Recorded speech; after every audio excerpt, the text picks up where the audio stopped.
sobre essa questão do Zettel, o Rogério Correia, deputado Rogério Correia, denunciou essa questão de não aprovarem a quebra de sigilo do Zettel enquanto aprovaram do Lulinha. E quem é o Zettel? O Fabiano Zettel é o cunhado do Vorcaro, que foi o maior doador das campanhas do Bolsonaro e do Tarcísio. Então, ó, tá vazando um áudio. Não é meu, não. Vamos ver o vídeo do Rogério Correia. Pode ser quebrado o seu sigilo. O Zettel é o sócio do Vorcaro. O Zettel fez lavagem de dinheiro na Igreja Lagoinha. Essa é a denúncia que temos, gravíssima. E nós não vamos poder saber quanto ele lavou de dinheiro dos aposentados lá e para quem esse dinheiro foi. Ou seja, o relatório, ele já está claro que será um relatório destinado a uma agitação política. Este caso, por exemplo, que foi citado aqui, de um terrorista que teria colocado recursos para o Banco Master funcionar, aconteceu em 2019. Foi em 2019 que o Banco Master passou a funcionar por ordem de Roberto Campos Neto. E funcionou até que o Galípolo tivesse a coragem e a determinação de fazer com que o Banco Master fosse desqualificado enquanto banco pelo Banco Central. Mas ele passou durante todo esse tempo com isso. Além de ser credenciado por Roberto Campos Neto, indicado por Jair Bolsonaro, no ano seguinte ele ganhou a condição de ser também, fazer também o desconto de crédito consignado. Em seguida, de crédito consignado Bolsa Família. E assim cresceu o Banco Master, com roubos e roubos de aposentados. Mesmo sabendo disso, Roberto Campos Neto e o governo Bolsonaro permitiram que isso acontecesse. Isso foi feito agora. Não é possível que o relatório não vai apontar a linha de tempo do que aconteceu.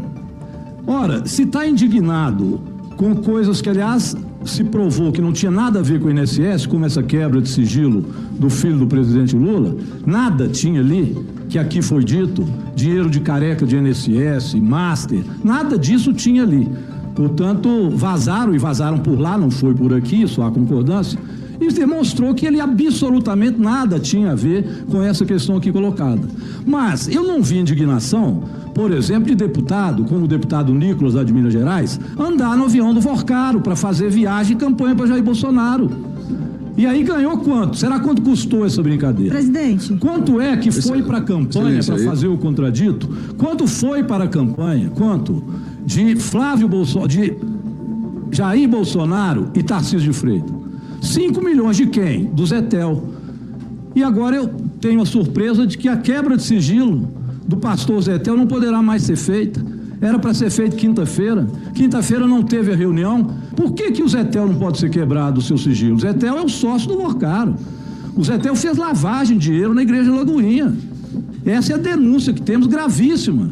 E nós não vamos poder saber quanto ele lavou de dinheiro dos aposentados lá e para quem esse dinheiro foi, para quais empresas esse dinheiro foi, aonde a Igreja da Lagoinha destinou esse recurso.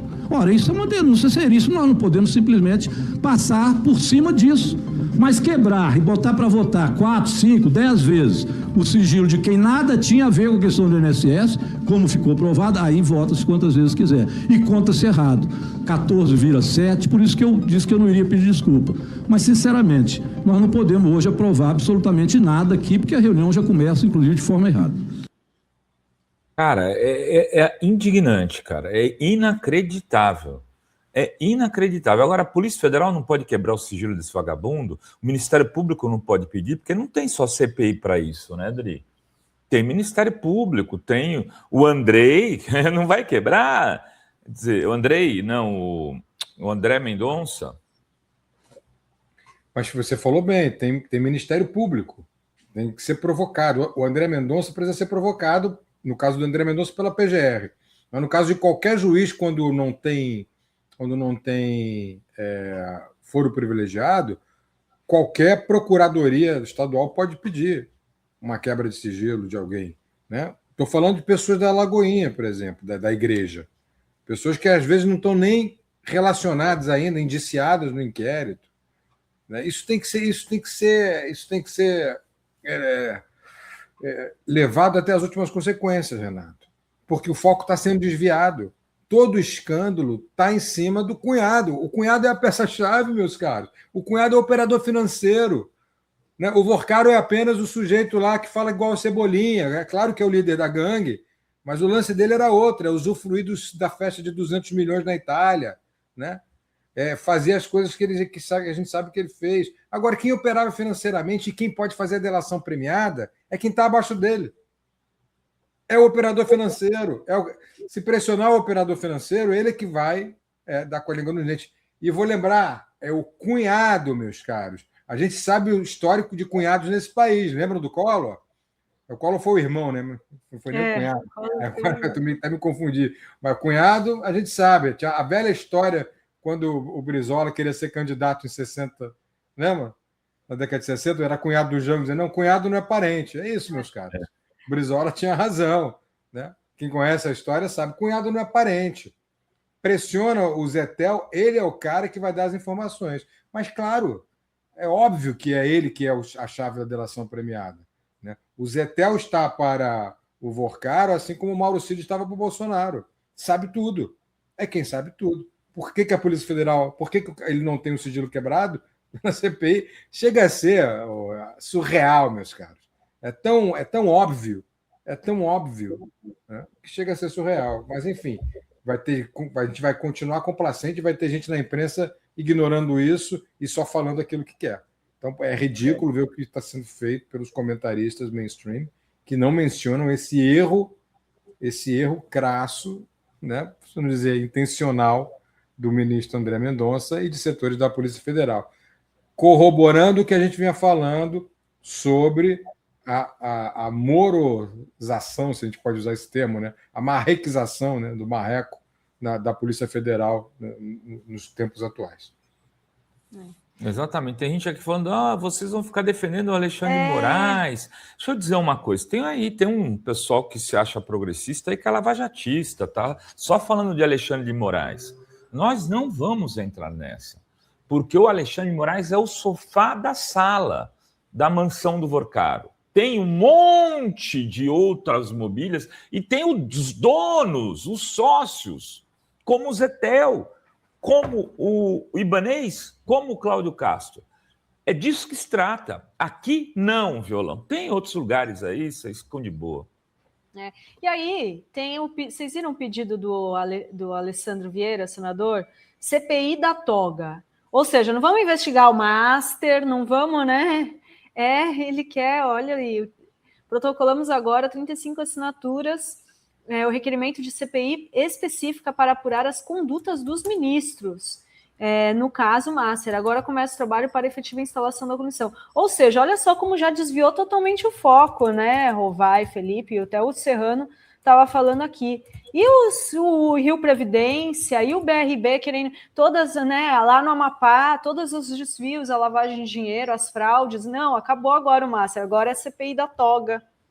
Então, é isso, né, Rovai? É o Alessandro Vieira querendo abrir a CPI da toga. O Alessandro Vieira está querendo se reeleger, né? O presidente da CPI do INSS, o Carlos Viana, o projeto só se reeleger, estão um pouco se lixando e perseguir os de sempre, perseguir o PT, perseguir o governo Lula e conciliar e fazer o jogo da embaixada americana no Brasil. Porque, olha, é disso que se trata, ao fim e ao cabo, o projeto trumpista está sendo encaminhado por esses caras. Vou falar nisso, não fala, Rovai. Deixa eu só dar uma explicação rápida sobre isso. Como eu sempre digo aqui, a extrema-direita investe no caos semiótico. Qual é o caos semiótico do momento? O Supremo Tribunal Federal é um órgão independente, obviamente, é um poder da República que salvou a democracia, né? Todo mundo conhece o trabalho que foi feito, principalmente pelo ministro Alexandre de Moraes. Mas, ao salvar a democracia, obviamente, desagradou uma parte do eleitorado que é cega, né? Essa parte do eleitorado que é bolsonarista, que é ultradireitista, que defende, inclusive, uma intervenção militar de uma potência estrangeira no Brasil. Quando o Alexandre de Moraes aparece como o sofá na sala do Vorcaro, como diz o Renato, isso imediatamente, no caos semiótico produzido pela extrema-direita, coloca o Alexandre de Moraes como um aliado de Lula, coisa que ele não é. Ele sempre foi um cara da direita, daqui a pouco eu explico isso. E ao ser colocado como aliado da direita, é como se o Lula estivesse nesse sofá. É isso que a extrema-direita tenta colocar semioticamente. E faz isso com muita maestria. É mentira, meus caros, mas eles fazem isso.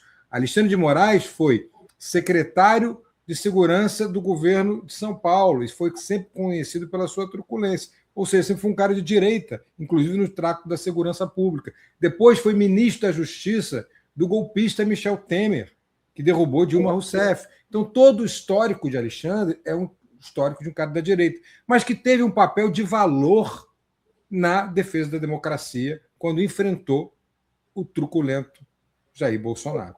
Então, tudo isso tem que ser ressaltado, sempre. Agora, esse caos semiótico produzido pela extrema-direita coloca o Alexandre de Moraes como aliado de Lula, coisa que ele não é. Mas essa mentira é propagada como verdade por setores nas redes sociais que acabam produzindo um fato. E esse fato é o que faz com que Flávio Bolsonaro cresça nas pesquisas como alguém anti-establishment, alguém que é contra Alexandre de Moraes e, portanto, contra um establishment que se forma em torno de Lula. É mentira, mas eles vendem como verdade. Então, é isso que a gente tem que entender, e entendendo esse caos semiótico, a gente consegue produzir alguma resposta contra essas mentiras do Flávio Bolsonaro e da extrema-direita.